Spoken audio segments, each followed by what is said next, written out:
lot of these women, man, y'all crack me up with your lame ass insults, right? Especially, see, listen, fellas, when a woman has to revert to insults, shame, and need to be right, just know she's lost the argument, right? They ain't got nothing else to say. That's all they got to say. They're gonna talk about, oh, your dick don't work no more. Okay, you're ugly. Oh, you're not attractive. Nobody wants you. This is same old bullshit, right?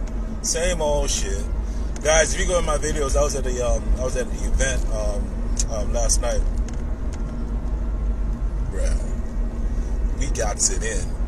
Getting numbers ain't my problem. Getting girls ain't my problem. So y'all ladies, y'all can try. Yeah, we know.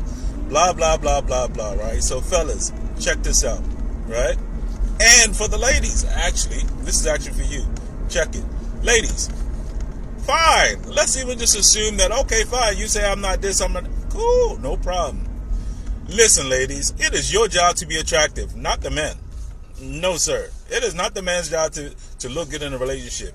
The woman should always look way better than the man, right? Listen, it is the man's job to make his wallet look good.